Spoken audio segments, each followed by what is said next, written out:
morning, good afternoon from any part of the world you're joining us from in this wonderful conference on mental health and suicide prevention.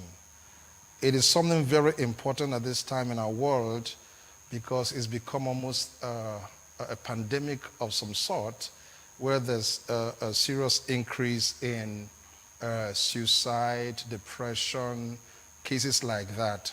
And this is Mind Management Foundation. We are set up with a mission to end suicide and to help the world deal with the issue of mental health, which has, like I said, has become endemic and almost a pandemic in many parts of the world today. And we find it very necessary because in dealing with young people, adult, corporate people, children, we see that it's become a major concern. Every now and then you hear someone killed himself, someone is in a depression, things like that. And having interacted with several people, we see the need, and our organization is set up to really help so many around the world. We've had several conferences, workshops in schools with different organizations around the world, dealing with this issue. We work with experts in this area. And so tonight, we find it necessary to reach you where you are participating from and deal with these issues. Some of you are going to have questions in the course of this interaction. And as we discuss along with you tonight, feel free, ask your questions, and then we'll be able to deal with those questions within the time we have to deal with that tonight. We'll be covering issues bordering on mental health causes, suicide prevention, and how to stay mentally fit, because everything is about the mind. And by the way, our organization is set up to deal with the issue of the mind. And I tell people, if you're able to deal with the issue of the mind, if you're able to learn how to control and rule your mind, you're home and dry, you're fine. Because whether it's depression, whether it's anxiety, whether it's PTSD, whatever it is, whether it's fear, these are all mental issues. Whatever psychotic problem you may be having, or those who are having those kind of problems, it's all about the mind. It's all in the mind. And if you're able to learn how to control the mind, like I said, you're home and dry. And so tonight, we are going to be dealing with these issues, bordering on causes of mental health challenges, how to prevent suicide, also signs that you can look out for in people to know when someone is being suicidal. And you're also looking at how to stay mentally fit, like I said earlier. And we'll not keep you too long tonight. And by the way, this is the first in a series of conferences online that we want to have to deal with this issue. We already have several questions from people or concerns from people in our platforms where you're expressing your fears, your issues, your challenges. And tonight, as we discuss, you'll be free to bring them to the forum. We can help you look at those issues and deal with them. We have professionals with us who are working with us dealing with the issue of mental health. And tonight we have all the way from India. We're going to introduce him at the right time, but we have a subject expert in the issue of suicide.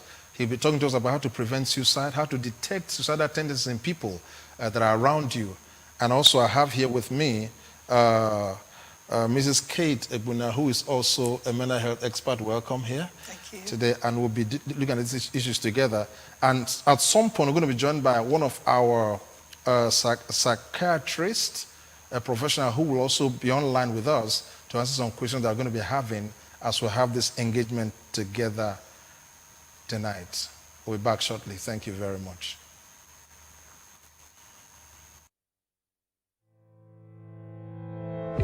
Do you have concerns about mental issues, or do you know someone who is struggling with a mental issue? Look no further. You can talk to us and we are here to help you. Mind Management Foundation is a non-governmental health foundation passionate about helping people deal with mental health issues and their causes. Through proper education and sensitization, Mind Management Foundation helps both individuals and groups maintain a sound mind and well-being.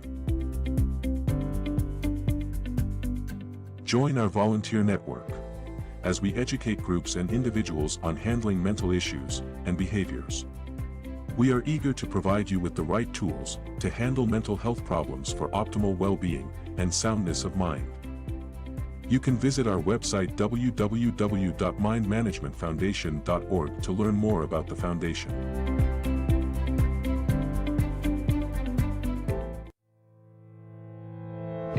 Do you have concerns about mental issues, or do you know someone who is struggling with a mental issue?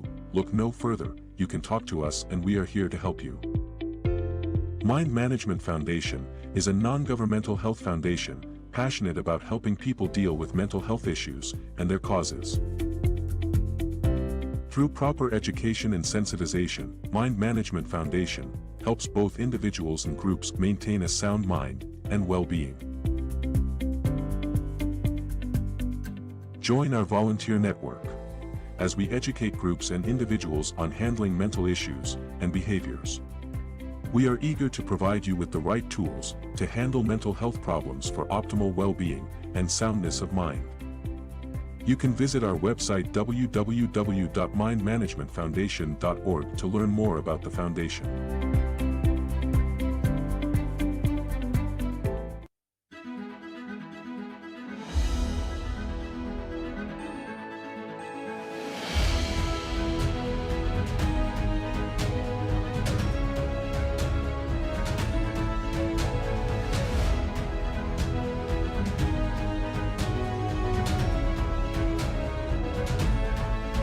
This is the Mind Management Foundation Global Online Conference 2022. Welcome back. I hope you picked something from those promos. In the course of this interaction tonight, I'd like for you to feel free to ask questions. So in our platform, which is displayed just beneath the screen, you can post your questions, your comments, your contributions to our discussions tonight. Okay, like I said, we have this program in about 3 or 4 segments. In this segment, I'll be talking to you about the causes of mental health issues, what causes them. And then from there, we'll have a short video testimonial for you to watch about those that have received help from our foundation, in dealing with their mental health challenges. And then we'll move to the issue of suicide. Very naughty. You want to be a part of this one, and it's going to be a very interactive one all the way from India. You're going to be getting some thought in that direction, and then your questions will also come in. And then we're going to have time for questions and answers, and also we're going to be hearing from Mrs. Kate here on how to stay mentally fit. And so right into the subject, the cause of mental health issues. Like I told you earlier, your mind is so important. That's where the whole game is played. Whether you're happy, you're sad, you're depressed, you're suicidal, it's all about the mind. If you can get a hold of your mind and have it in check, you're fine. Because many people don't know how to deal with it, whether you're anxious, the issue of anxiety, all kinds of tendencies. If your mind can be controlled, if you can learn the skill of handling your mind, then you're fine. But there are simple things that causes these issues. There are simple everyday things that, if you don't know them, it looks like it's something very enigmatic. They are not. They are simple everyday things. For example, hardship and difficulties. We were in a conference in Port Harcourt dealing with this issue with, I believe, one of the military cantonment there. And I told them that we want to eliminate suicide from Nigeria. And an officer stood up and said, it's impossible. He said, because until you deal with the issue of hardship, and suffering among the people, you can't eliminate suicide and mental health problems. He is correct. But the truth is, it depends on how you respond. It's all about response, response to what happens to you. Response, actions, response. How do you respond to issues that come to you? All right, so you find that people have all kinds of problems. There are people that, as you're in your house, maybe enjoying your sleep, there are some who don't have a place to sleep. There are some who don't know where the next meal will come from. There are some young people who live, as they leave in the morning from where they are, they don't know where to get the meal to eat the next hour. They are not aware. There's so much suffering, and there are so many fathers and mothers who are in debt, who don't know how to, they have children, they can't feed their children. When it's time for kids to go to school, they don't know how to handle that, and then the economies of their nation maybe is not getting any better. They have no jobs. And so these things, when they look at it, the challenges, the hardship, plays in their mind in such a way that it leads them into anxious moments, sadness, depression, and ultimately sometimes some even think about suicide. In fact, in the course of this conversation tonight, we're going to show you a video, a testimonial of a woman who was going to kill herself for one simple reason: hardship. She was now indebted to so many people, couldn't pay back. She was being threatened with police and prison and all of that, and she told herself that she was going to kill herself because that was the only way she could find to escape the harassment. So hardship is one of the things that causes mental issues to people. But like I said, it's not just to know what causes them, it is also to know how to respond and deal with them. The other thing you find is, and this is very important, when people hear words, I want to say something, because in our society or in societies around the world, man is built. We are built and made by words.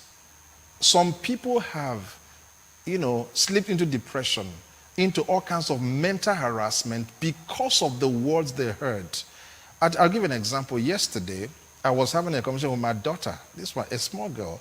We're having a chat. And she told me I picked her from school. I noticed she was looking unhappy. I said, "What's the matter?" She said, "Nothing." "What's the matter?" She now opened up to me. The teacher has said to her, because she was away from school for a program, because of a program for like 2 or 3 days. And so she's very active and agile and she's so loved in her class. All her schoolmates want to help and be her friend. But now there was an issue in the class, and then she was her usual self, exuberant and all of that. Then the teacher now told us, say something like, "When you were away from school, we all had peace." That was the word she heard. But in her interpretation of that statement, wow, so I am a problem in the class. If I'm not here, they have peace. When I'm around, there's no peace. So she kept quiet. And then she made up her mind she would not go back to school the next day. She didn't tell the teacher. But what has happened was, the woman had introduced into her mind a thought that brought sadness, that if I didn't observe to ask her, she would have carried on with that thought, and then maybe over time begin to develop resentment for the teacher, and then for maybe others in the class, without nobody finding out where the cause is. So the words would tell people are some of the causes, or one of the major causes of mental health challenges in people. You're a boss in the office. What you don't know is that those that work with you, they take your word seriously. They may not believe their colleagues as they believe your word.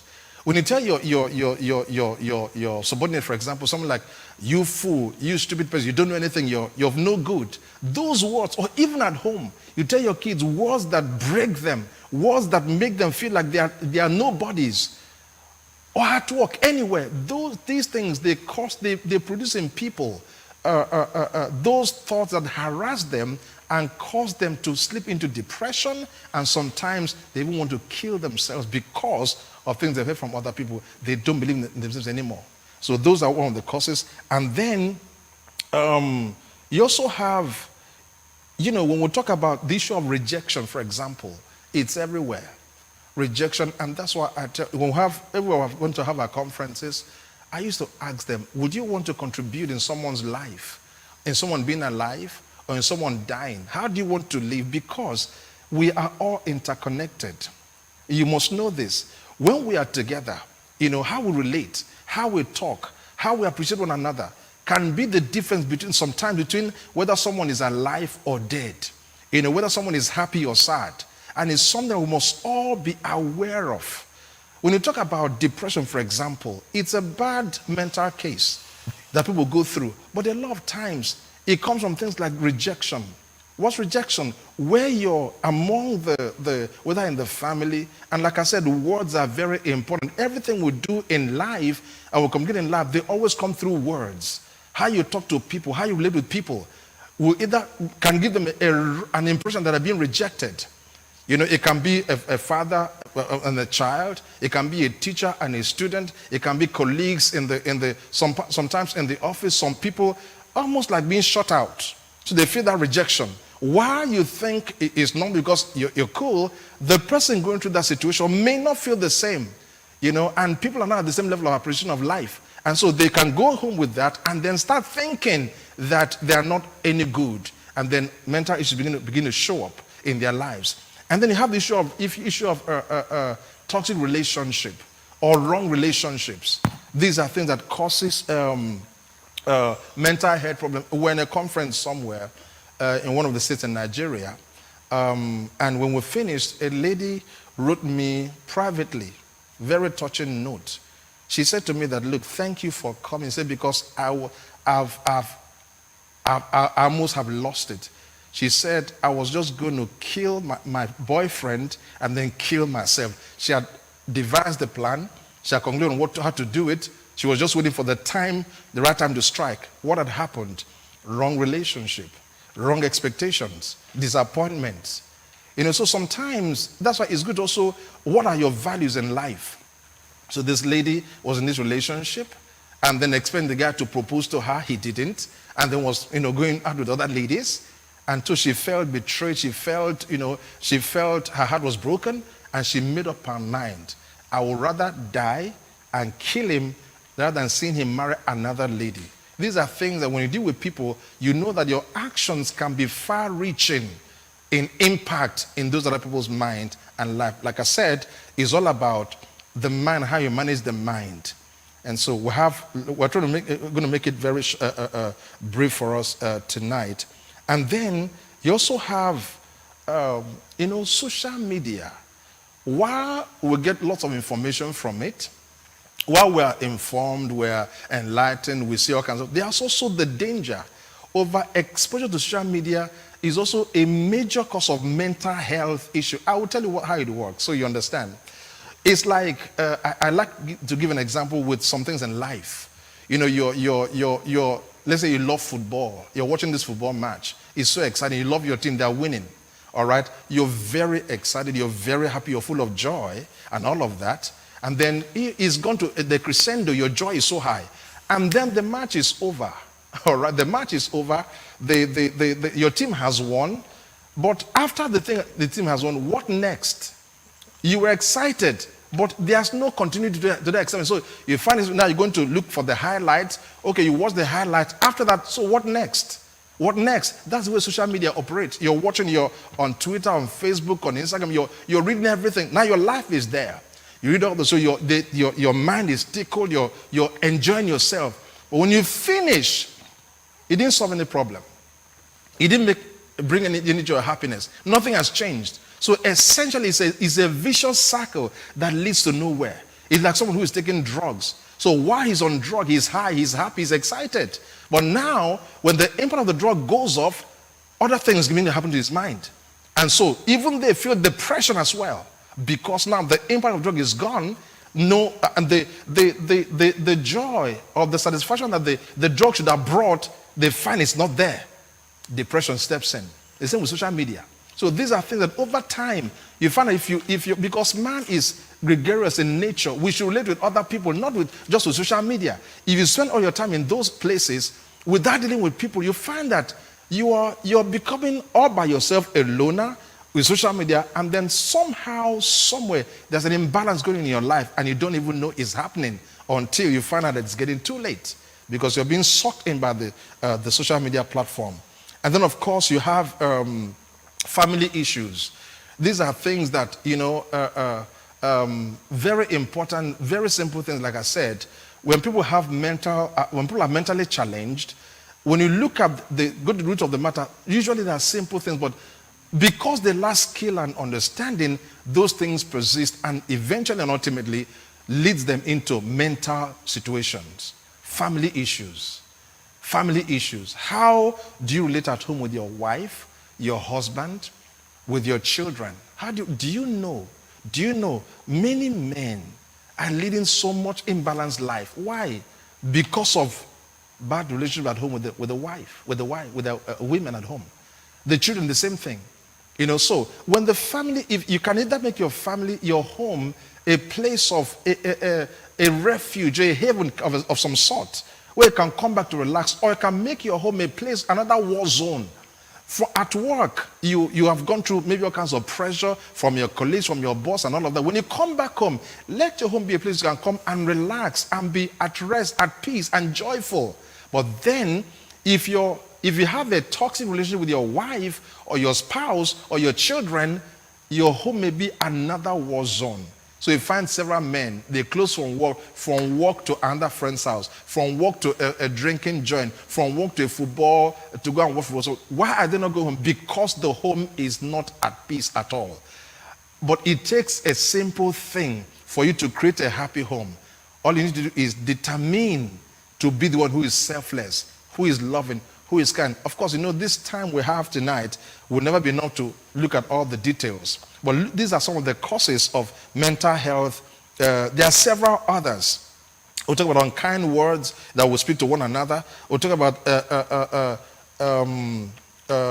work stress. They are at work several times. It's important our work environment, how we create it, what it's like. We all go to work. You're doing business. What's your environment like? This one is not even just talking about is it clean? This is all part of it. But we're looking here at the human interaction in your space. What is it like? We give lots of target in different workplaces. It's good. But you see, people are at different levels in life. Some people receive target to work with. The target that's supposed to promote them, if they meet the target, now brought them things called hypertension, depression, because now they come to the office, they didn't meet the target, and the boss is on their case. Mr. Boss, it's important to realize that maybe your staff needs some capacity building to be able to do more, maybe. And so it's important that you realize that the way you relate with them as regards their target meeting or how they fail meeting their target may end up causing you more problems and solution, in your workplace. We have to just go on a short break at this time, and I'd like for us to watch that short video testimonial from the Maswens who've benefited from the work of Mind Management Foundation. Thank you very much, and stay tuned. We'll be right back. Thank you. This is the Mind Management Foundation Global Online Conference 2022.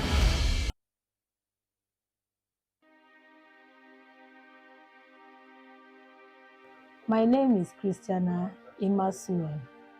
It was last year, 2021. I went to go and borrow money for a business. The business I used that money to do runs me down. It's perishable business. The money when I take buy that business, I take buy the food just perish about 120,000 goods. 120,000. I used to buy that goods. I no fit sell up to 40,000 out of the business. Thinking one kill me. I don't know what to do. I just dey run up and down. I no dey sleep for house again. Sometimes I go outside.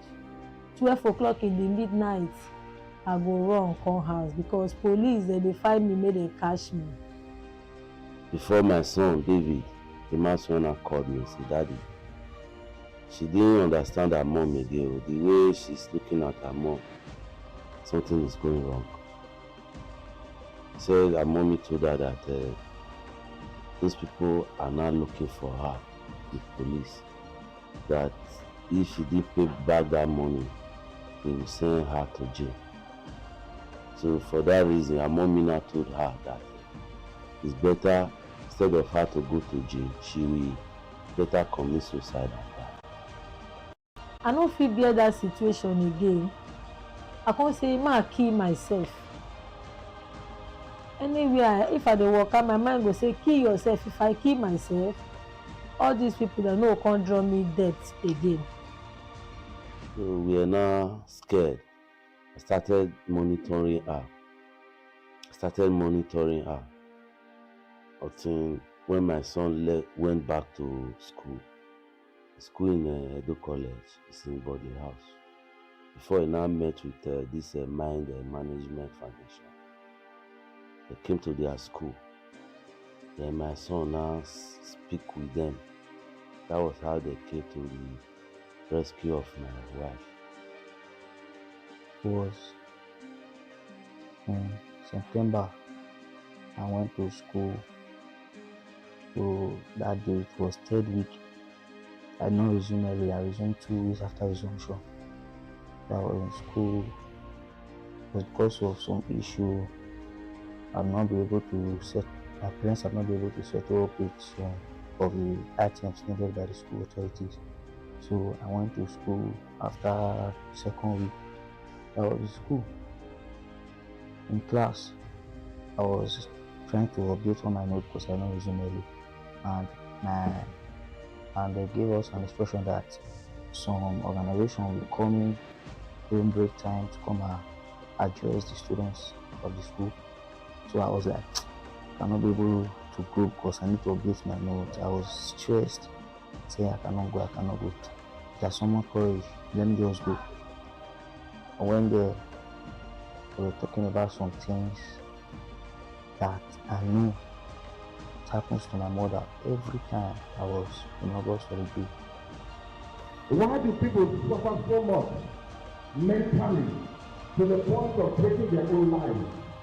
You may have known someone, maybe a friend of yours, a brother, a cousin, an aunt, an uncle, a loved one who killed himself. Why does it happen? I no come know how my boy come get in touch with mind management foundation. They come tell them say, you know say you get family, you get problem for your family, more na come talk o. Na my boy go talk. My boy no even know say dem go make attempt. So they gave us a feedback to write. I put my name there. When I reached the feedback, I was writing. Because stop now, just write anything down for me. Say no, you don't understand. I continued doing what I'm doing. So I was done. I gave them I gave them the feedback. I decided to submit it. So they now told us that if you have anything to tell or just come out after the seminar. Okay, this is an opportunity for me to talk to the administration face to face.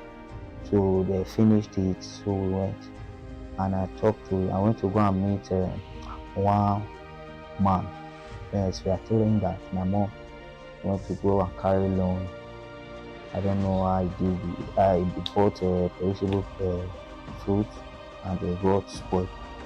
So I talked to them, they are telling me about the symptom. They said that it used to happen, it normally happened to my mother. That every time mommy says want to die, that she's tired of life. She's always angry, she's always tattered. She don't like anything, she don't want to eat. So I was talking to him, so they brought another feedback paper. They started to write my name, put my number, everything. I thought it was a joke. Surprisingly, those mind management foundation, the later come help me pay back this my debts. I dey really thank God as God use dem take bless me. If not dem now, I for don become a dead being by now. You see this mind management organization, foundation, dem give me advice well not to lose hope that there is God. So me myself now, I will reach out to my friends, still tell them wetin God do for me. Those ones wey get problem, wey get similar problem like me, I would like to reach them, tell them that they should not lose hope. There is hope. I will go and connect them, advise them, because there is solution for their life. That they should not they should not die. That God will make a way for them. This is an opportunity for me to tell everybody watching me around the world that there is life, there is hope in life. Do not give up in anything. Just believe that when there is life, there is hope. Okay, I want to use this medium to tell other people that any problem they are passing through, they should not hide it. It's not the matter of the money aspect. Some people are rich, they still have some kind of psychological problem. They should please come out, they should not hide it, because we cannot hide it from God, because God has already seen everything. Please, brothers and sisters out there all over the world, please come out and say whatever is disturbing you in your mind to people. God will equally send person that will come and rescue you out of that problem. Please, brothers and sisters all over the world, I beg of you all, we should not hide our problem. Because if we hide our problem can kill us silently. But if we say it out, God will use somebody to come and help us from our problem. Since I'm working for my family very well now, through the man management, God has used them to bless my family. I want to thank God, God most especially, His excellent. And also, I want to thank the Edo State Ministry of Education for giving man management the opportunity to reach out to other schools around Edo State to talk about life. I thank Edo State Ministry of Education for allowing Mind Management Foundation to go to all schools and educate them that no matter the fortune in life, there is still hope in life.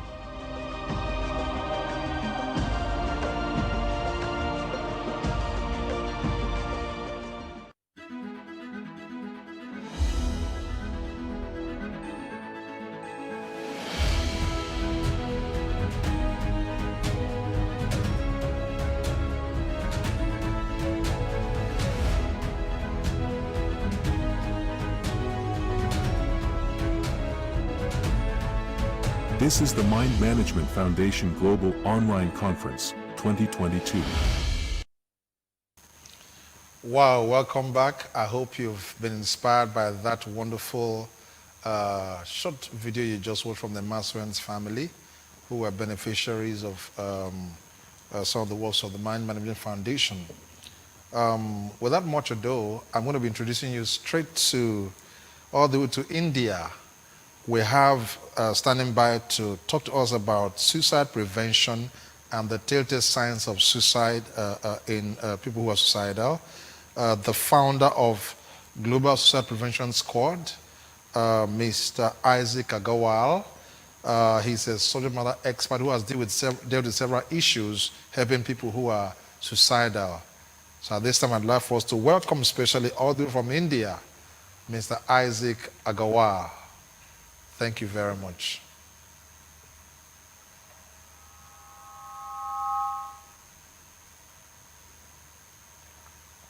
Emmanuel Arenze, thank you for having me in this program. I'm truly grateful, and I want to congratulate Mind Management Foundation for the work, for the example they have set for the society. We have already started, and we spoke about how the mental health issues arises, but uh, we cannot ignore mental health issues, because every mental health issue one day will reach to suicide. And that's why we have to address the world. We have to address the situation. I know that there's a lot of stigma around it, and people are always in a denial mode. Oh no, I don't think I can do it. I don't think my child can do it. No, we never wish that you do it or somebody else do it either. But as Mr. Barisaranji already told us, what is happening in our society, lot isolation is going on. And according to statistics, at a given time right now in the world, more than 25% of the world population is suffering from mental health issues. And that goes towards, again, as I said, mental issues will finally go to suicide. And that's why understanding suicide is very, very important. It's very, very important. Somebody, many people ask me, what is the major reason for suicide? I always tell them that the major reason for suicide is that suicide is not detected. Because in truth, suicides are totally preventable. I will repeat myself. Suicides are totally preventable. But like any other disease, if it is not diagnosed at time, it can become more problematic. So the very same way, everybody has to know. It is a life skill. Like you know how to brush your teeth, you know how to knot your tie, you know how to tie your shoelaces. The very same way, our intention is, what our goal is, that everybody on planet Earth must know that what are the signs of the mental health challenges, how we can recognize that somebody has actually become mental health issues have actually creeped in his or her mind. So it's very, very important. So we have this workshop which I'm taking with you, and the aim of is to, first is awareness, second is training, and third is participation. Is very, very important. And in training we also have three-part: recognition, intervention, and referral. They are important part. As I already told you, the statistics are very high. According to WHO, every year more than 1 million people commit suicide. More than 1 million people. And somebody can say, oh, out of 8 billion people, just 1 billion people. 1 billion people is very, very high number. And just to give you more perspective about it, that suicide is the seventh leading cause of death all around the world. When you talk about the causes of death, suicide comes on number seven. So it's already a pandemic, as rightly said by Barrister Arinze. So we have to give attention to it. Now, what are going to gain it if you learn about it? What are your gains? The first gain is that you will never have to go through the pain that your loved one committed suicide, because you will be able to help them. You will be able to recognize whether somebody has become suicidal or not. So it's very gainful. This is your takeaway. Second thing, you will not commit suicide, because if somebody has swelling in her body, the person will give it immediate attention. They will like to do something because they don't want it to become a problem tomorrow. The very same way, once you understand what are these signs, and if you start seeing those signs, you will be able to save yourself. That, oh, no, I think something has happened, and I must take help. I must take help. So this is the second takeaway issue. And the third takeaway issue is, according to statistics, at a given time in the world, more than 4 people are suicidal out of 1,000 people in our sphere of contact. Am I still audible, please? In our sphere of contact. In our sphere of contact. So, and according to statistics, we come across more than 10,000 people in 10 years or in 15 years of our life. That makes almost 40 lives being saved by us. Just if you equip yourself with this knowledge, because believe us or not, this has become a pandemic. This is the world we are living in. As rightly said, nobody, like people are not taking care of the words they are speaking. Hardship have increased, and hope is being taken away. Negative information is being given to the society. Fear is being used to suppress the society. So these issues have come up, and if we know it, we can tackle it. We are not going to wait when it has become the issue out of the hand. We are preparing for it now. So let's start. What are the symptoms? What are the signs when somebody has become suicidal? I will be quite fast. As we already said that we cannot talk about everything tonight, but we believe you will be motivated enough to join us to learn more about it. Excuse me. So the first symptom of suicide is excessive sadness and moodiness. Like all of a sudden, the person has become sad. It has happened. Now, when we talk about these signs, we talk about deviation from the normal pattern of life. Everybody has a pattern of life. Secondly, when we're talking about these signs, we are not talking about that, oh, you see one sign and you have come to a conclusion the person is suicidal. No, the thumb that we call the palm rule. Unless you don't see 5 signs out of the 10s we are going to list it here, there can be several more signs, but these are the most prominent signs all around the world which people show when they have become suicidal. Many people say, "Oh, suicides are in a movement." No, 99% suicides are pre-planned. There is a mental process goes on because everybody wants to live. We have a hope, and over the period of time, because of these circumstances, that hope is fading away, and that's where a person comes to a conclusion that there is no more hope. He doesn't want to live, so better to end his or her life. So these are the normal deviation from the normal life. Deviation from the normal life. First is sadness. Sadness, sadnes. Sadness and moodiness. The person has become, there's no joy left in him. That is the first sign from the normal behavior. Second is hopelessness. This person was always having hope in the future, and all of a sudden, all he's talking, there is no future. All his words are, all his thoughts are, all his conversation is in this direction, that, oh, there is no hope left. So the person has come to a place of hopelessness. It wasn't so with him. Remember, we are talking about deviation from the normal life of the person. And that's why everybody has to get involved with it. Because, like, if somebody, like, this is Mr. A who has a problem, and this is B who is the doctor. In the normal case, A will like to go to the doctor, but in this case, the person does not want to live. So by himself, the person will not like to go to a doctor. So this is where you and I come into, that we become the bridge between the doctor and the patient, because patient does not want to live, and doctor does not live with the patient. Is we live in our families, in our circles, in our world. So you are very important when we talk about suicide prevention and mental health challenges, improvement in the mental health of the people. You are the most important part too. You are the most important bridge. This person doesn't want to go to the doctor, and the doctor cannot come to this person. So who is going to be the bridge? So you and I are the bridge. So what you are going to do is very, very important. So first we said the sadness, moodiness. Second, we said hopelessness. Third, we said erratic sleeping pattern. All of a sudden, sleeping pattern has a challenge. The person is not able to sleep, or the person is sleeping, like suppose he was sleeping 4 to 5 hours. Now the person is sleeping for more than 10 hours. Why he's sleeping longer? Because he doesn't think he has anything to do. Yeah, he has no goal. He has no push within him or her. So it's very important. The third is erratic sleeping pattern, and these are very subtle signs which only close relatives can recognize. Person like Mr. Arindra just gave the example of his own daughter. That daughter was sad, daughter was quiet. There was a deviation, and thank God that he insisted to ask. And many times we don't insist to ask. So is very, very important. Now, fourth sign is sudden calmness. Everybody has an energy level. Some people can be energetic till 8 p.m.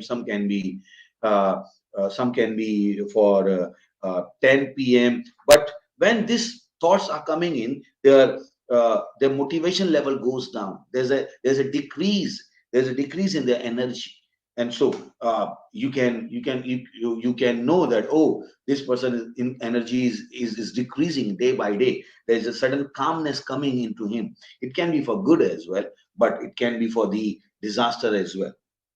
Fifth is withdrawal symptoms.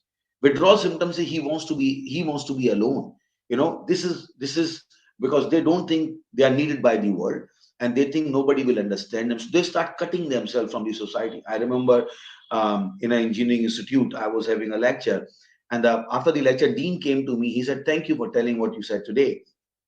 And he said when he was working in corporate world, they had a friend, and all of a sudden he started withdrawing himself.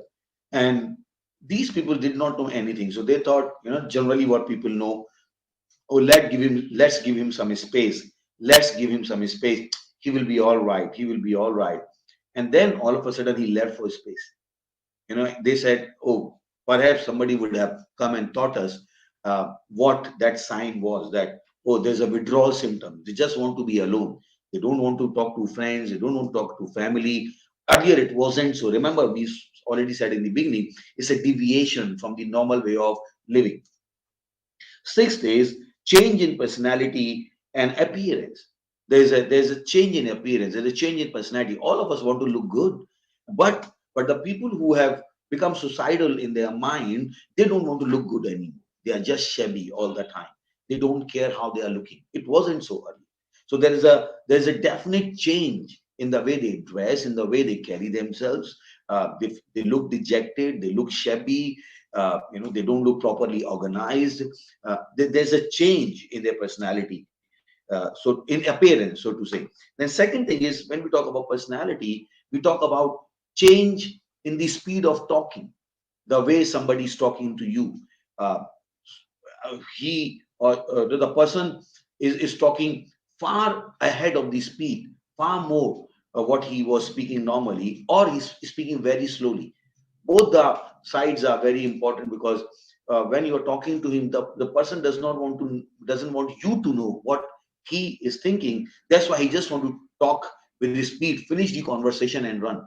Or he's speaking very slow than his normal conversation, and because he's trying to make up words, how to communicate, so that he should not give away his thoughts to you. So it's very, very important that there is a change in appearance, there's a change in the speed of talking. Next is dangerous and self-harmful behavior. All of a sudden he's talking, okay, let's go for a rash drive, okay, have you ever tried this method? Does it work? All of a sudden he's only asking questions about harming himself. He wants to know what is more dangerous. So this is what the conversation is all about. It means he's preparing his mind. He's looking for a best way, to finish his life. So there's a dangerous and harmful behavior. He can become drug addict, uh, or any other addiction he can pick up. So dangerous and harmful behavior, reckless driving can be there, just to play with the fire, so to say. Next is recent trauma or life crisis, which we already dealt in detail. That some cases can push you, that, oh, you have just lost hope. We heard the testimonies from so many people, from that lady who lost so much money and she just did not have any hope. So it's very, very important that, oh, when somebody is going through a big loss, we are paying more attention. When somebody is going through a big crisis, we are paying more attention, and not thinking, oh, the person will come out by himself. We all need each other. That's why we are in a society, so that we can help each other. Next is making preparation. Is like, when somebody, like, if a person is very old and he is about to die, he's going to write a will. He wants to hand over his property to his children. That's what he wants to do. So because he's making preparation, he wants to leave the world properly. The very same way, the people who have become suicidal, they start making preparation. All of a sudden they have become very benevolent. They have a heart of giving. They want to give out their shoes, they want to give out their everything, and they tell you, oh, I don't need them anymore, you just keep it. Earlier it wasn't so. Then their conversation is always like, let's meet, we don't know when we are going to meet again. I remember a person, all of a sudden he started going to all of his relatives, and everybody was surprised to see him, that this person hasn't come to us in so many years. Why he's visiting us? And he went to almost every relative. He hugged them and he said, let's meet. We don't know when we are going to meet again.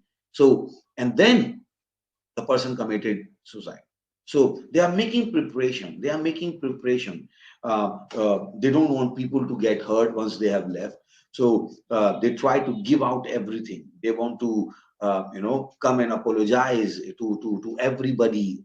That, oh, forgive me for this, forgive me for that, because they are making preparation. They are making preparation to leave the world, and it can be very dangerous sign. And the next, the last sign is, which is far more bigger than all the nine signs I have said. I will repeat myself. First is sadness, moodiness, hopelessness. Second, third is erratic sleeping pattern. Fourth is sudden calmness in energy. Fifth is withdrawal symptom. Sixth is change in personality and appearance. Speed of talking has changed. Next is dangerous and self-harmful behavior. Next is recent trauma or life crisis. Next is making preparation. Now, this 10th one is good enough for you to have intervention, that you have to intervene now. And that is threat of suicide. Never take any threat of suicide lightly. Don't think they are trying to manipulate you, because according to statistics, 70% people who give threat of suicide end up committing suicide. is very, very important because many people don't know. So they say, oh, he's just trying to manipulate me. No, no, no. Why you want to take it as a manipulation? There are 70% chances, according to statistics, that this person will commit the act of suicide. So it's very, very important. So that's what we call recognition. Second is intervention. You can do something. You can do something about the situation. If you come across such a person, there are things you can do. First of all, you don't have to be scared. Don't think, oh, um, what if I talk to the person and person is still commit suicide? Because if you will not talk, he was already on the way. So you're not going to mess it up. You're not going to mess it up. So you have to be brave that, oh, you can actually break the conversation. And breaking conversation is not very difficult. And we already told you, when you're making the intervention, make sure you have seen 5 signs. You are not going to make intervention just on the basis of one sign, except it's a threat of suicide. So you have examined the person and now you want to make an intervention. When you're making the intervention, two things you have to take care. You are not going to judge the person. You are not going to mock the person. Second care you will take, that you're not going to talk about this in other families, among your friends, because they might not understand and they might start jesting about it. They might mock him.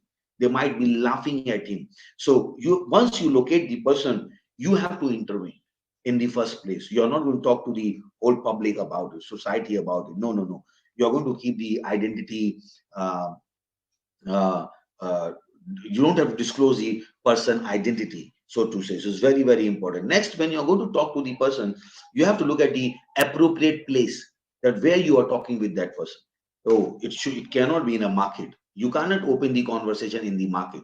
It has to be an appropriate place where this conversation can go. Second thing, when you are going to talk to that person, you have to know this conversation can go between 30 minutes to 45 minutes. You cannot bring the patient on the operation table, cut the stomach and leave the person open. So you have to be careful that, oh, yeah, I'm going to talk to the person. So you have to have time in your pocket, minimum 30 minutes to 45 minutes. Then when you're talking to the person, I can give you one line which will help you to break the conversation. Again, as I said, you have to know that you are not going to be judgmental. You are not going to be preachy. All you have to do is to give hope, because the person has lost hope. So all you have to say, just one line, there's three part, that, oh, I can see you are looking sad.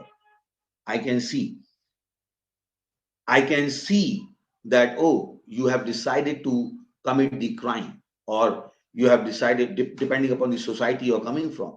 Because in several societies, you cannot just say, oh, I have come to know that you're going to commit suicide. Or you can just say, oh, I think you have made up your mind to take drastic step, depending upon the society. Now, when you talk about Africa right now, you can say that, oh, I think you are thinking of suicide, because it's okay. People can respond to it positively. And then you can say, oh, I can help. How can I be of help? How can I be of help? Okay, you can talk to me, you can trust me. And then you have to say that, oh, don't worry, there is hope in life. Is when somebody has lost a lot of blood, you have to give him blood. So the very same way, in suicide, person has lost hope. So you have to tell them, oh, there is hope in life. And so you're going to make this intervention. But remember, this intervention is not enough. So last point is referral. No matter what happens, never think that, oh, just because you have spoken to the person, issue is resolved. No, you still have to take the person to an expert, to a psychiatrist or psychologist. So this is where you are going to play a major role in saving lives all around the world. Thank you very much for paying attention.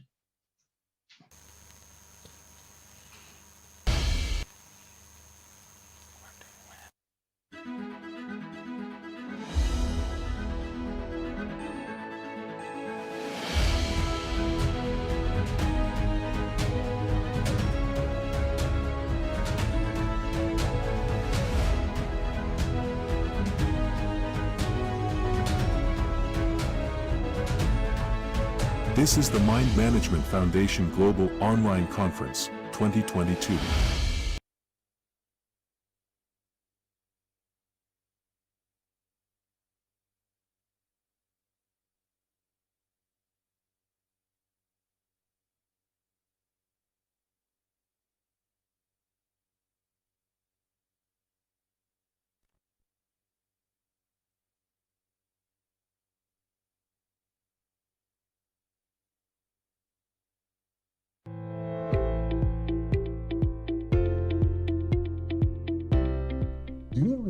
is that everyone that has committed suicide in this world, in many cases, the cause of the suicide is someone else like him. Either because of how they've been addressed, how they've been treated, how they've been related with, that they were rejected, they were insulted, they kept hearing words that wounded their ego and their personalities. Do you understand that? If you're, as a boss, I have people that work under me, and I'm so conscious of the fact that my staff member, they believe me so much because they know I know better than them. They trust my sense of judgment. So if I tell a staff member, if I talk to a staff member of mine in such as to bruise his ego personality, he may live with that for a long time. It will affect his composure, it will affect his commitment, it will affect his life, and ultimately it will affect his mental health. This is the Mind Management Foundation Global Online Conference 2022. Wow, you're welcome back. I trust you had a great time listening to Mr. Isaac Agarwal all the way from India. He's a subject matter expert on the issue of mental health and suicide prevention. That was so insightful. He gave us 10 signs that are very common with people who are suicidal or when people get suicidal. And I hope you took note and you heard some of the counsel he gave concerning how to approach people who are in that kind of condition. You know, I told you that this is the first in a series of online conference that we're going to be having on mental health and suicide prevention, because this has become a pandemic of some sort around the world, and we need to deal with this issue, head on. So and we have put together some very important or interesting subjects tonight to help all our viewers around the world. And also, I want you to also put your questions down now. Go to our website, the platform we're using to watch us now, and put your questions, your comments, your contributions. We're going to have a segment shortly where we're going to look at all the concerns you may have. And I guarantee you, after this conference, you will want to know more what to do. And you can always contact us. Our contact will be on the screen for you to take our website, our phone numbers, our email addresses. You can contact us at any time if you require help of any sort when you want to deal with the issue of mental health. Wow. Thank you for being a part of this. And straight away, I want to introduce, we're going to go into question and answer segment once the next speaker rounds up in about 10 minutes or so.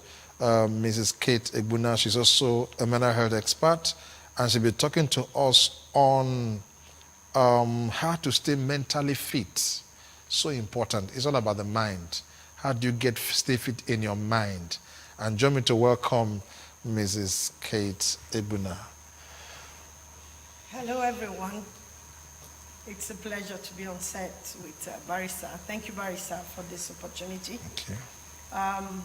I will be sharing briefly on how to stay mentally fit.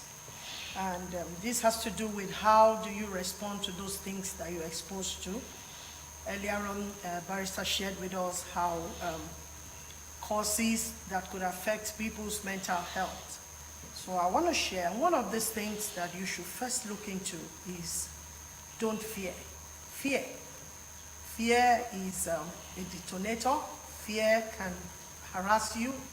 Fear can allow you lose your mental sense of reasoning. So you're going to tell yourself that you're not going to be afraid. You're going to be strong irrespective of whatever challenges or whatever circumstances that you're confronted with. And at the same time, you build your mental strength. You want to build your muscles, you go to the gym, you do certain exercises to build your mental, to build yourself physically. The same way, you should build your mental strength and build your emotional strength as well. Talk yourself up. Tell yourself you can do it. Tell yourself it's easy. Guess what? There's no problem that comes to you that doesn't have a solution. It's just for you to be calm about it and look into it and see how it can be sorted. This will really help you stay mentally fit. From time to time, have mental washing exercises, very positive confessions. talk yourself up, tell yourself I'm smart. You know, there's this adage that says that when a lizard falls from the top and it gets to the ground and nobody's looking, it nods his head. He's trying to encourage himself. And this is one of the ways you can help yourself to stay mentally fit. Don't listen to what people say about you. You talk yourself up and be the best of you. Inferiority conflicts in some way could also affect people emotionally. So I want to tell you, be bold and be confident and be resolved that you're smart and you're intelligent. You know, when you put yourself into learning, proper learning, you will know whatever it is that needs to be known. Because another one is good eating habits. The way you eat, what you eat, and the portion, and at the right time. Don't overeat, don't overstuff yourself because the food is there. You know, somebody once said, don't be a garbage can. I know you cannot finish this food, so let me help you eat it. It has its own side effect with your mental reasoning. It's all about your mind. So statistics have shown that some intestine problems could affect the mind as well. And I want to say to us as well, exercises. Practice conscious exercises. Don't say I've been walking all day. That's not exercise. Put yourself in the gym, take some good time, 30 minutes in a day to walk, and strengthen yourself. Let it be conscious of it, that you're doing exercises, and that could help you stay mentally fit. Another one is exposure to sunlight. You know, the medical experts will say it's exposure to vitamin D. And there is a certain time in the day that you are exposed to sunlight, at least 10 minutes in the day. And that could also help you stay mentally fit. And then proper water intake. A lot of people like to take soda. It has its own side effects. It cannot replace water. So do a lot of water. Some people will say to you the best time to take water is when you wake up in the morning, guzzle up 1.5 liters of water by your bedside. And I think I agree with it, because afterwards you find yourself emptying your bowel and you're good to go for the day. So another one that I tell a lot of people when I see them is laughter therapy. Yes, laughter helps you build your emotional confidence. It helps you remove anxieties, and it helps you stay healthy. Imagine your face is being squeezed all the time. You become aged, and then before long, your face is disconfigured. So a lot of laughter. Even when the challenges come, the first thing you should do is expose yourself to laughter. And when you laugh, half of the problem has been solved. And then you're able to think and know how to solve the issue. Another one is healthy music and soft music. Music that would inspire you, music that would encourage you, music that would, put you in the right direction. So it matters the kind of music that you listen to. It can make your day beautiful, or it can make you sad. When Barry Sarinze was talking, he shared with us about people going into the internet and you're exposed to, all kinds of sports, and at the end of it, it becomes insatiable. Good music and soft music will help you. Another one is healthy family relationship. We talk about emotional bank account. Just the way you have your physical bank account, you can save emotionally into your emotional bank account. If your emotional bank account is not being funded and it's being depleted by harsh words, unkind words, bitter things, at the end of the day, it will be bankrupt. And that's where you see cases where people say, I've had enough, and it ends up in divorce. And then the children say, no, I don't think you're my father. So you build your emotional bank account and have a good working relationship. Where you work, you spend more than 80% of your time with the colleagues, with your people in the business world. So build your emotional bank account and have a good family.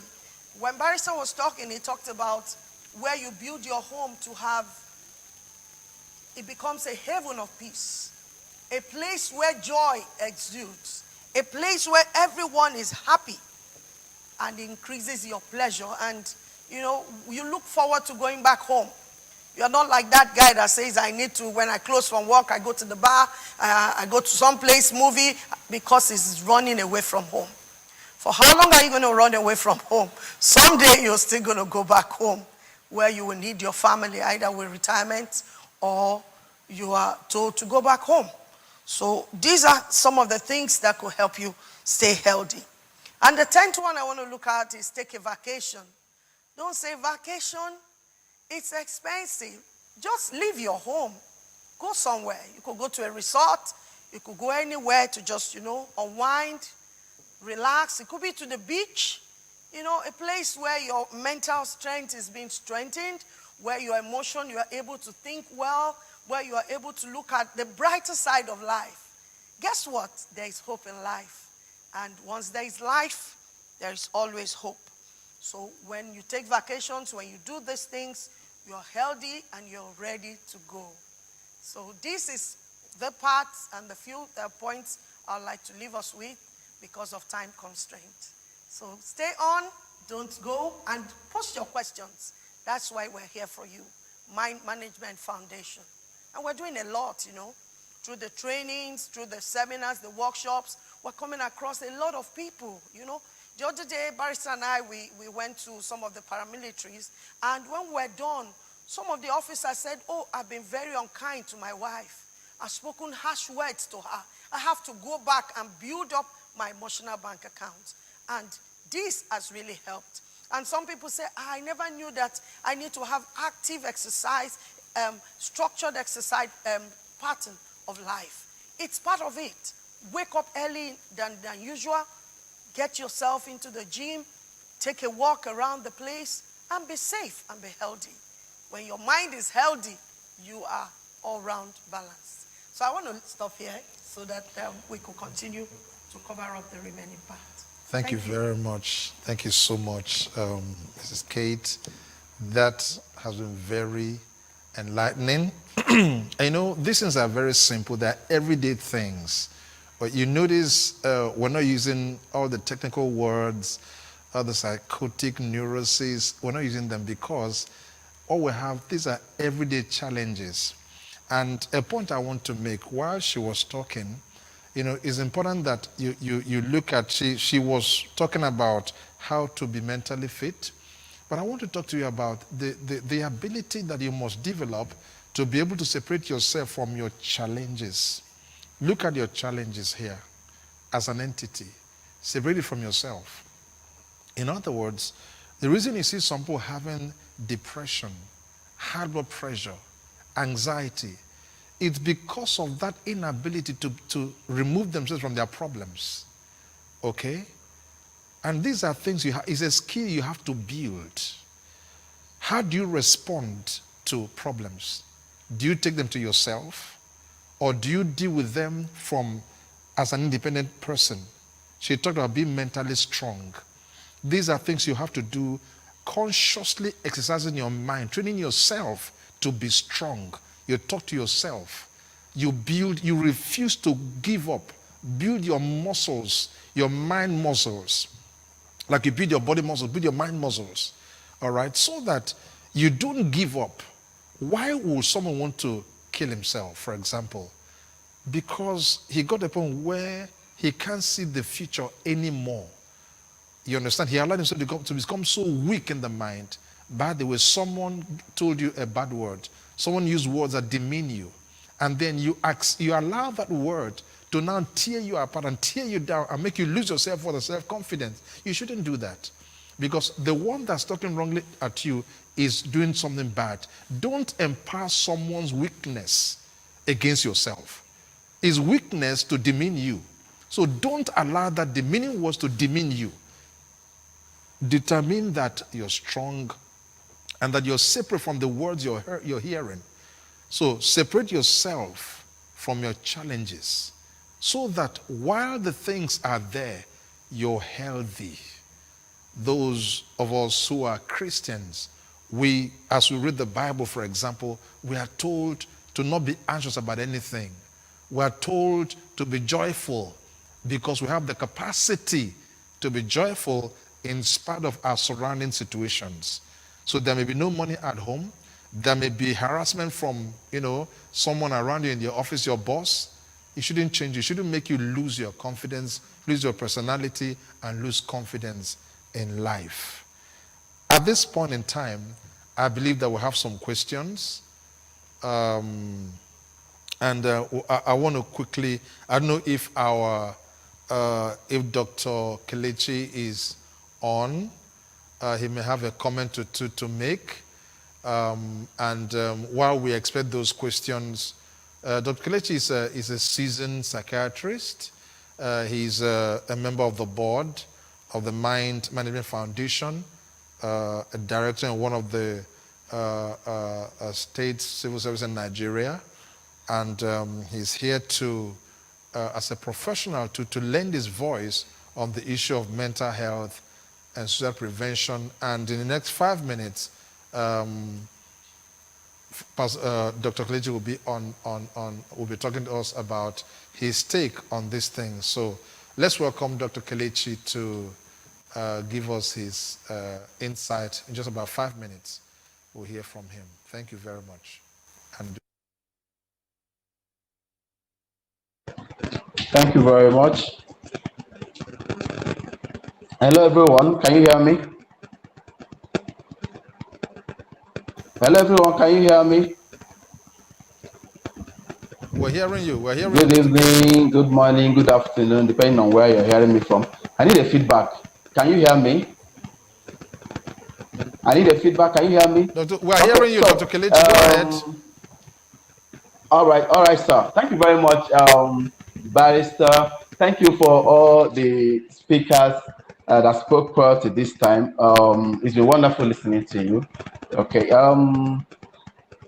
Yes, suicide prevention, those are very important. All around the world, the need for people to be more, have more knowledge of their mental health, has become more obvious, especially in this climate where mental health literacy is rather low.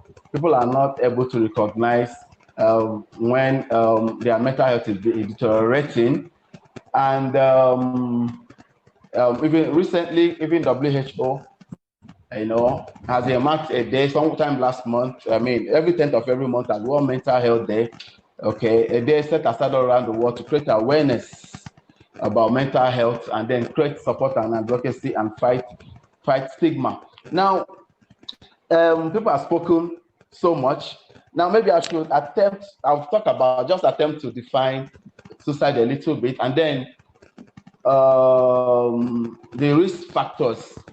Okay, there's something before we talk about suicide. Risk factor. I mean, deliberate self-harm is a blanket term used to mean any intentional act done in the knowledge that it may be potentially harmful.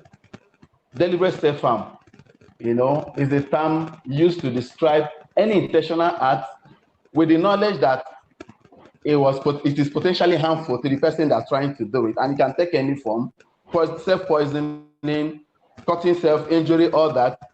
And the motivations vary. It could be as simple as self-seeking, drawing attention, but some of them end up killing themselves.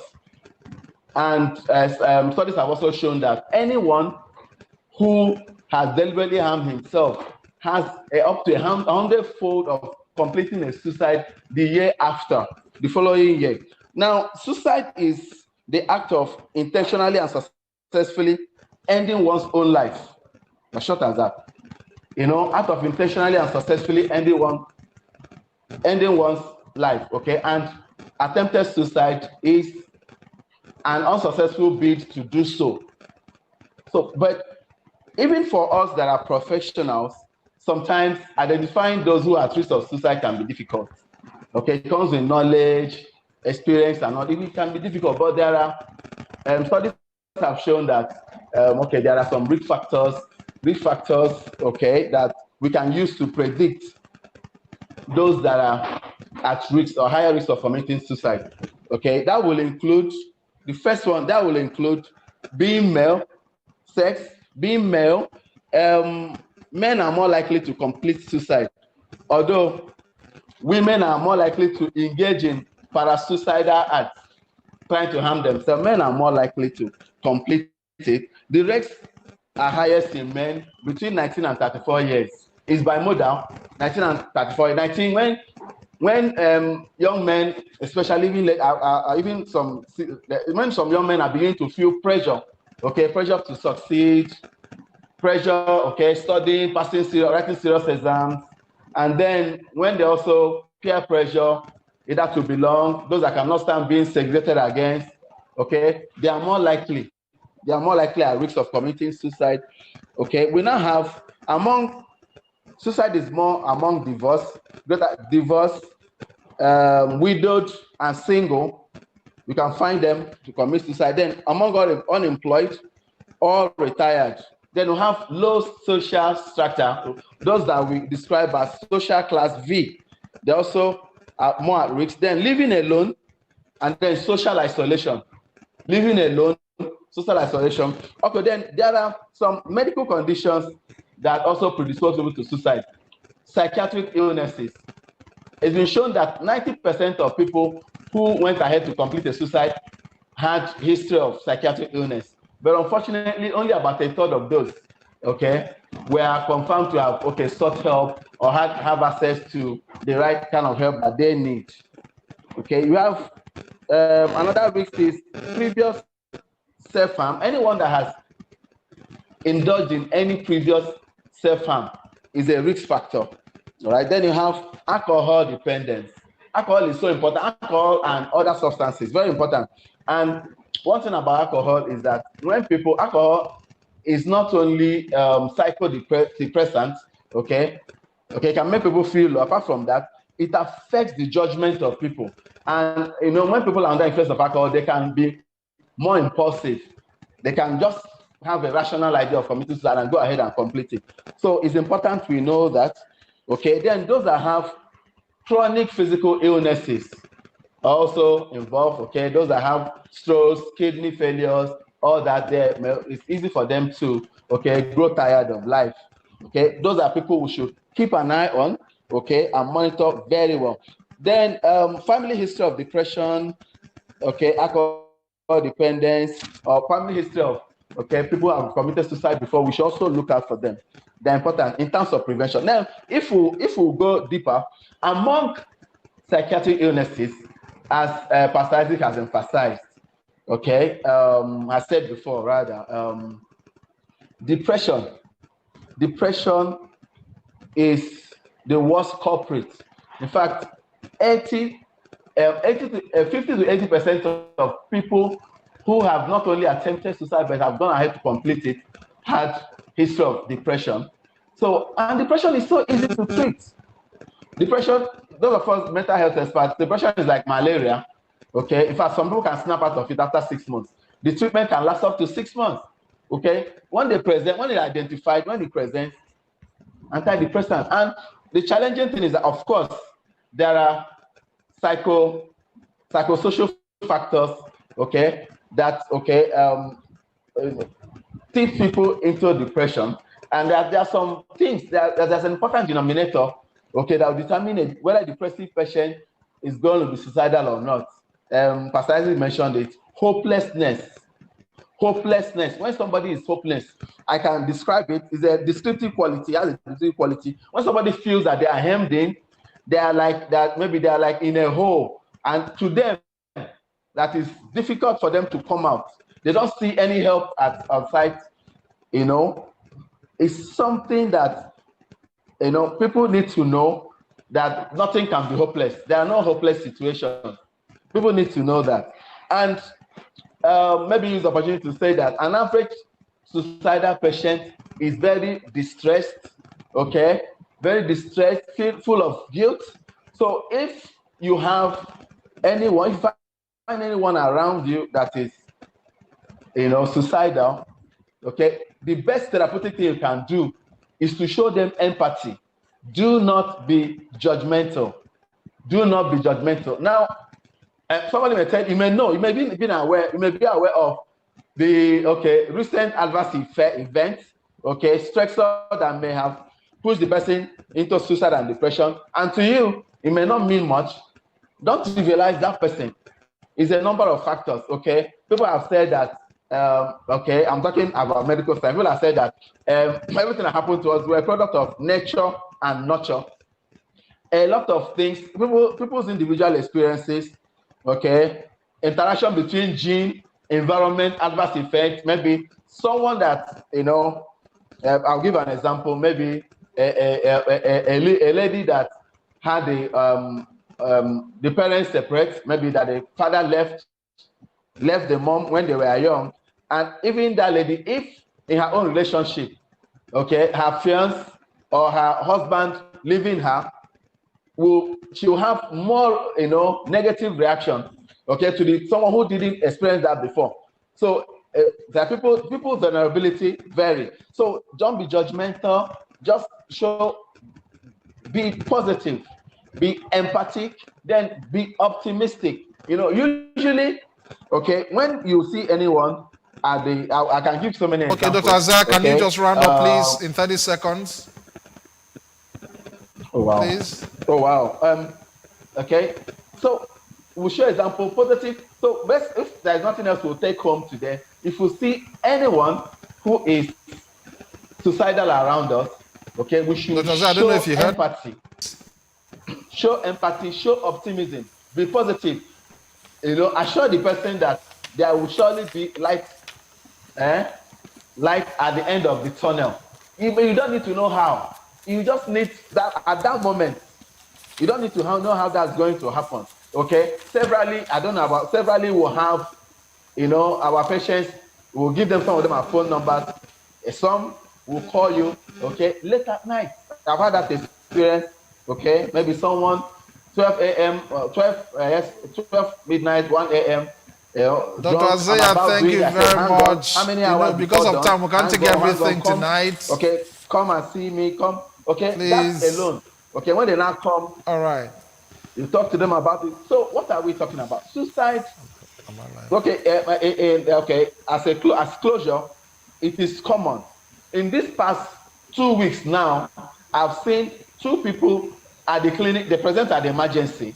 Okay. Emergency of the hospital where I work, okay, on uncompleted suicide, attempted suicide. Well, thank you very much, Dr. Isaiah. Thank you so much. Of course, this is an online conference, and there's no way we can take everything. And one tonight. Was fortunate, we saved the person's life. Thank you very much. Dr. Isaiah, of course, he's a loaded professional, very well versed in the area of suicide prevention and mental health, and he has so much to say. But this is just the beginning. We're going to have him live on set here. He was talking from somewhere else, streaming to us, and we learned a lot from what you said to us. And I know that all the viewers that are watching also picked a lot from what you said, because the issue of mental health and suicide has become a major issue in our world that now requires and demands the attention of everybody, the government, corporate bodies, society at large, parents, everybody. You must pay attention to this, because our young people are being harassed too much. And like I said earlier, these are everyday issues, and these are things that can easily be dealt with if we just have the right skill, the right understanding, and then are able to tackle them. When you listen to Mr. Isaac Agawa from India, he gave us the signs, very easy, things that we saw. If you watch the story of the Masons that you watched earlier, we finished with them in a secondary school, the boy, the son, all the signs we're talking about, suicidal signs, he came and told us that he saw them in the mom. That was how we got in touch with them, and the mom confirmed she was going to kill herself. But thank God her life has been saved. All right, so we have some questions that have come in, and we're at the closing of this program now, so we can, this will be online for you to go and revisit, relive the moments, and, really, really learn a lot. Matilda Kahunde I think this name is someone from Southern Africa or so, is asking, how do you help someone that is contemplating suicide? All right, Matilda is, it's, if you listen to Mr. Isaac when he gave his talk from India, he told you, first of all, the most important thing is to identify the person. And how do you identify the person? There are 10 signs which he gave you. I can't go through that now because of time. You must see at least 5 of those signs before you can begin to intervene.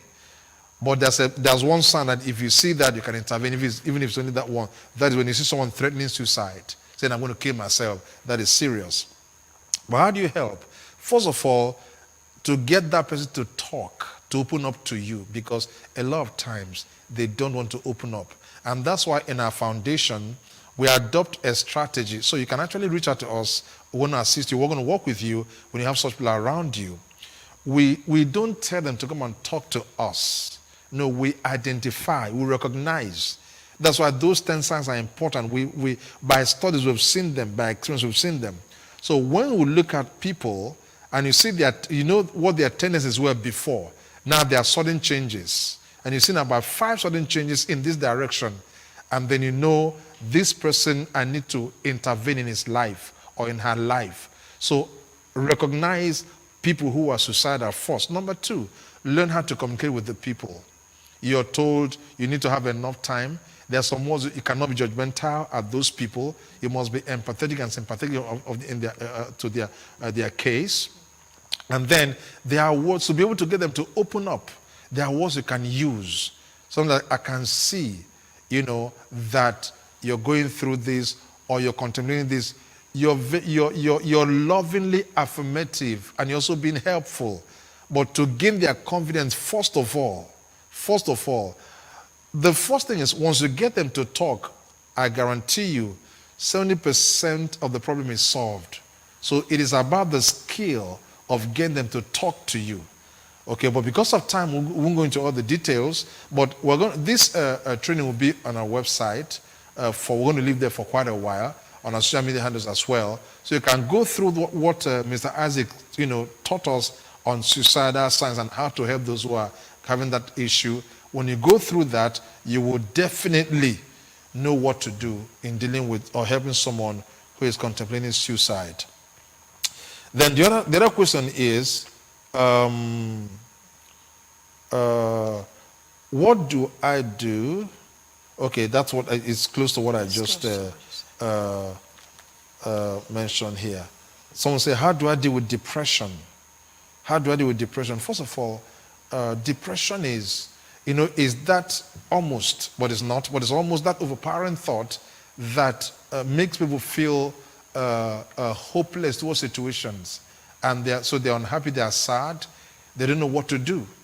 But I told you earlier about your response to situations. Of course, there are times that, thoughts just come to you. There are times that people just wake up either feeling sad or feeling depressed. But it's important for you to know what the mind is, the power of your mind, and to know that you as a person are not helpless when it comes to your mind. Your mind is a tool that was given to you by your Creator to help your life. So by your mind, you'll be a success. By your mind, you're going to also be a failure, depending on how you use your mind. So in your mind, thoughts are playing in your mind. A thought comes to your mind that brings sadness and depression. What are you going to do with it? It's your choice to keep those thoughts. It's your choice to discard those thoughts. So to deal with depression is you have to make up your mind. I'm not helpless. I can deal with this. That's why Ms. K told you about building your mental strength. Don't be weak in your mind. Don't be weak at all. I can deal with this. And then refuse to empower people who don't talk you up. You empower them by believing what they're telling you. And then refuse to allow situations determine how you feel. That's why I say learn to separate yourself from your challenges, from your difficulties. There's no money to pay my children's school fees. Okay, there's no money. What am I supposed to do? Kill myself because of it? Be unhappy because of it? It's a choice. I can start having high blood pressure because of it, because I'm thinking about it in a hopeless way. Or I can look at that from a point of view. Someone say, when there is life, there is hope. What a true statement. If you also believe in God, that helps you a lot, because God, it means that you can also have interventions, you know, that will, you can have miracles. Yeah, it happens. You know, you can have changes in your life, but your positive, do you know something? Your mind determines how your life goes. If in your mind you accept that you're strong, your mouth, she said those things, mental washing, your mouth will say the same thing. You're going to find out that you start acting that way, living that way, and becoming that way. It's a very simple thing. Depression is not a mystery. It's not even a myth. Depression is a simple thing. It comes through thoughts. It comes through thought of sadness, hopelessness. Determine, I can't live with this thought. I'm going to live with this other thought and this other words. Don't let someone tell you you're of no use. No, tell yourself, I'm important enough. Accept the better word, because that's the beginning of your journey to a good life and a higher life. Not a life of, oh, you're always feeling sorry for yourself. You're getting depressed, you don't go to work, you're lying down, sleeping your life away because you're feeling depressed. Someone say, I woke up from the left side of my hand. That's you don't say such things. You talk yourself up, actually. All right, so I hope that helps. Like I said, we're going to have several content, several materials to also leave you with in our website, in our social media handles. You can go through those things that they really help you. I'm going to give you also some references you can go and study and know how to really live a good life and not be depressed. And please, if Mr. Isaac is still on the line, you can also, respond to some of the questions if you want to respond. And then, of course, Dr. Isaiah, and also, of course, Mrs. K that's here with me on the set. Okay, I have this question. I'll just throw it, and then we'll take maybe just one or two more questions here. Someone said, how do I manage mental wellness with social media engagement as a leading factor for depression in today's world? Oh, I said something like this about social media, engagement. How do I manage mental wellness? It's a very simple thing. First of all, reduce, when there was no social media, you were doing very well. So why would social media now change your life? It's addiction. It's just like an addiction. Someone gets addicted to drug. How do you manage that? There's some discipline. It won't jump off of you because you want it to go. There are some things you must now begin to do. Spend less time on those social media platforms. Spend less time there. Don't live inside there. Because let me even tell you, a lot of times it's all sensations. It's all stories, born out of people's figments of their imaginations. Yeah. It's all, Friction. A fiction, actually. It's like living your life in a novel or in a movie. It's like that. So reduce the time you spend there. And then also know that not everything you read there is real. That's the truth. That's the truth. It's so easy to be deceived there. So what you need to begin to do, first of all, because the question is, how do I manage mental awareness with the social media engagement as a leading factor for depression in today? And why does it depress people? Because while they think they're getting excited, they find out that there's no continuity to that excitement. It gets cut off and they start feeling depressed. Do you have any comments? Yes, and I would also want to talk about peer pressure. A lot of times you want to impress some other persons. You mentioned something about one having control of himself or herself. Some people these days, they will say things like, if you're a hero, kill yourself. And then you find yourself living some other person's life. You are an entity, you have your own life, and you know the things that will really make you be the best of you. And that's what you should pursue. Don't try to be another person. Don't try to impress another person. And then during the course of those times we had in the workshop, a lady said to us, how can I wash myself? because she's experienced some traumatic stress disorder, and it won't go off from her. If you harbor such thoughts over the years, it will rule you, it will demean you, it will make you feel inferior, and you won't be able to really live the best of your life. What I say to people all the time is that life is one and is lived once. So you are making up your mind to be mentally stable and live the best of you. When your mind is happy, when your mind is full of joy, of peace, your mind is full of innovations, of things to get you be the best of you. That's what you should think about. There is no hopeless situation that can be solved. Just like I said to some people some time ago, I said, whenever the water is hot, sometime the water will still get cold. It doesn't remain hot forever. And if the gold doesn't go through fire, it doesn't become the best of its quality. So sometimes you're faced with challenges. A student who doesn't have an exam, how will he know he's performing well? So it's called life. It comes to you to get you better. It comes to you for you to be able to handle it well and be able to help others who are in such situation. And that's where mind management has come up. We're looking into the society, seeing the things that are happening, and we know hardship is there. It's across the world. So, but isolating your own mind and your own self as a person will go a long way to helping. Thank you so much. Thank you very much. Barrister.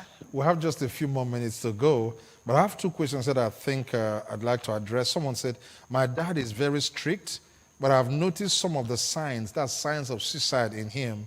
How do I help him? Very, very simple. Go and relieve that, the Masren's testimony, their story. You're like that young boy that had noticed that the mom was suicidal. He didn't keep quiet. He came and spoke to us about it. And then, apart from, the woman talked about the fact that, okay, she was giving money from our foundation to help her. That happened, but it wasn't even the main thing. The main thing was dealing with that mindset, that thought, that thing that told her that the only solution is to kill herself. That was what was the main thing. Because it doesn't matter how you give someone any material help. If you don't solve the problem of the mind, you didn't help the person much. You see, so you have to let us know what the matter is. You can reach us privately. Our numbers on the screen, our email is there, our website is there, our social media handle is there. Reach out, give us the details, give us your dad's detail. Leave the rest of us, because when we contacted I think his name is David's mom, he didn't even know we did that. Of course, the woman found it, she didn't easily open up. But of course, after a while, she saw that we could help her. She opened up, and we spoke to her. She found there was no need contemplating suicide or killing herself. And then by the time the bonus was that we now helped her. That was just a bonus. Already she was going to leave, even if we didn't give anything. Because she heard words that helped her know that that was not the way out. Okay, so very important. The next question here is, how do I and my family recover from the loss of a loved one due to suicide? How do I recover? Do you want to say something about that? He said, how do I and my family recover from the loss of a loved one due to suicide? That's a case of stigmatization. Yeah. Could it be part of that? Okay, we have, is it Dr. Khan? Is he on set? Okay, Doctor, can you lend your voice to this, please?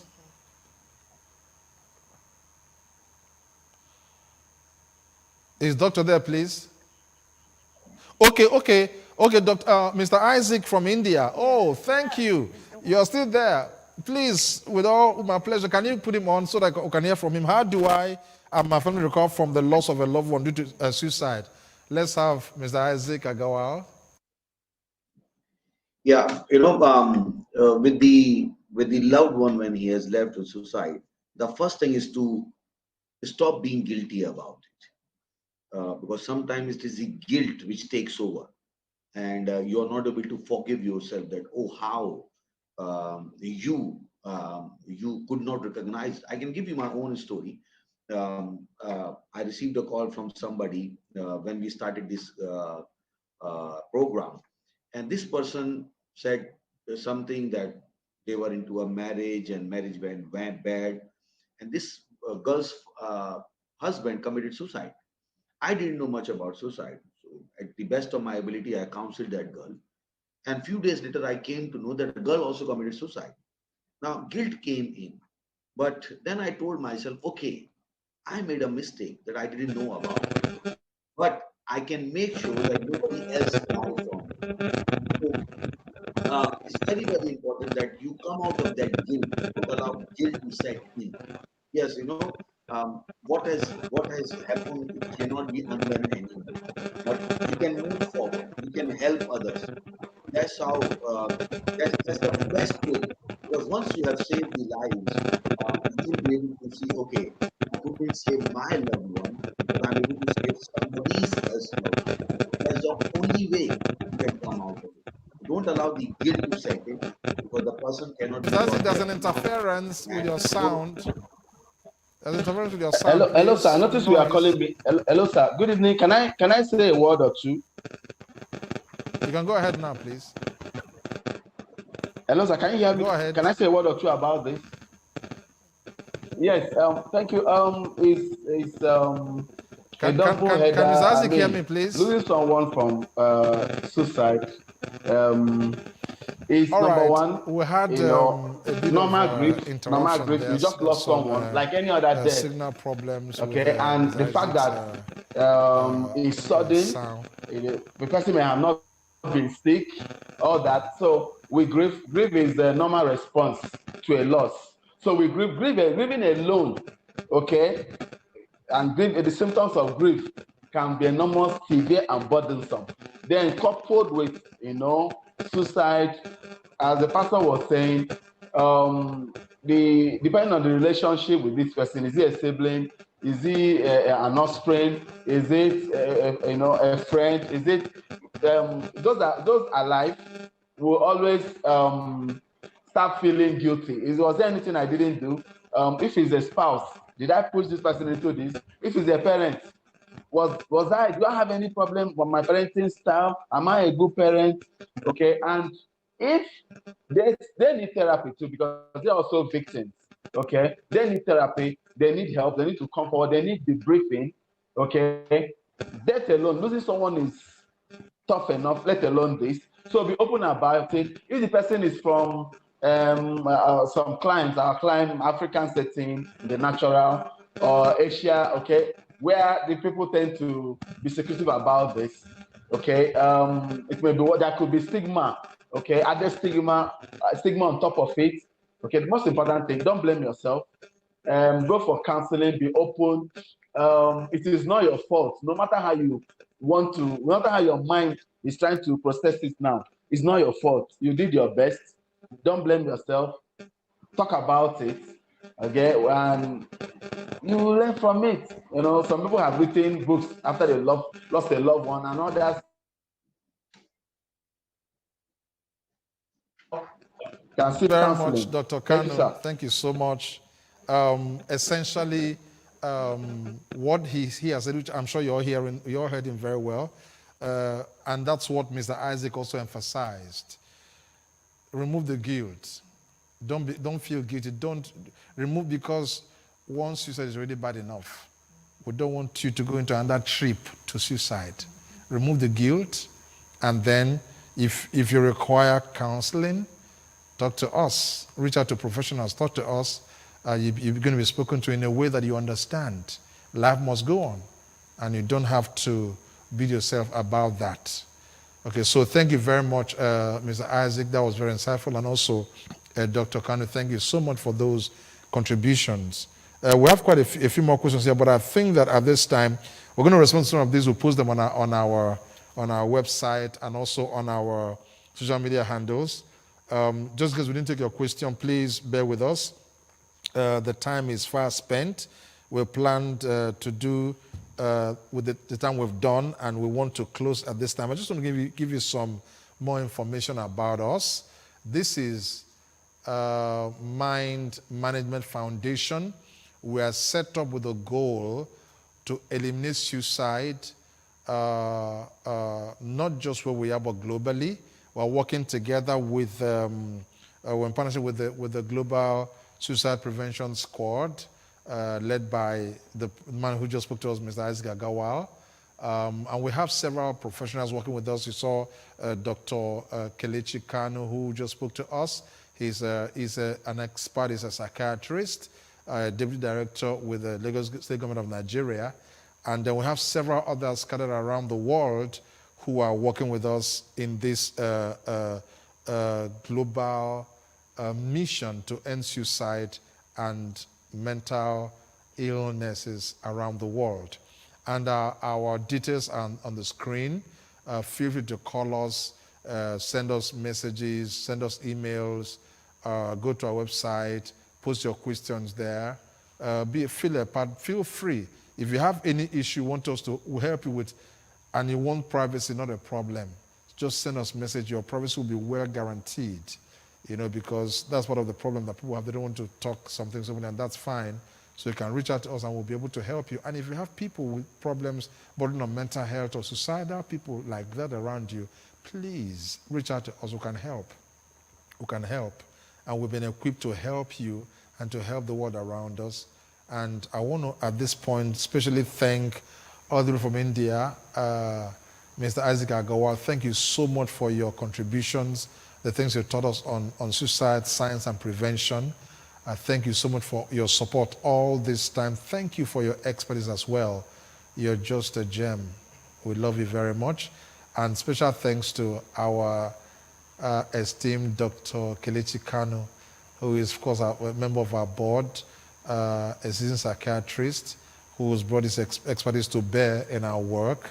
Thank you for all you do for us, and thank you for your contribution this evening. Thank you so much, and we appreciate your input. And with me here, Mrs. Kate, thank you very much. Those were very insightful words you spoke to us. And you've been doing quite a lot with us. You've had some workshops, and very impactful workshops, and I want to thank you for all you do for our foundation. And thank you very much for joining us today. It's our sincere hope that you were impacted, you were helped, and that going forward, you'll find need to contact us if you feel that need. Thank you very much. Do have a great day ahead of you. God bless you. Do you have concerns about mental issues, or do you know someone who is struggling with a mental issue? Look no further. You can talk to us and we are here to help you. Mind Management Foundation is a non-governmental health foundation passionate about helping people deal with mental health issues and their causes. Through proper education and sensitization, Mind Management Foundation helps both individuals and groups maintain a sound mind and well-being. Join our volunteer network as we educate groups and individuals on handling mental issues and behaviors. We are eager to provide you with the right tools to handle mental health problems for optimal well-being and soundness of mind. You can visit our website www.mindmanagementfoundation.org to learn more about the foundation.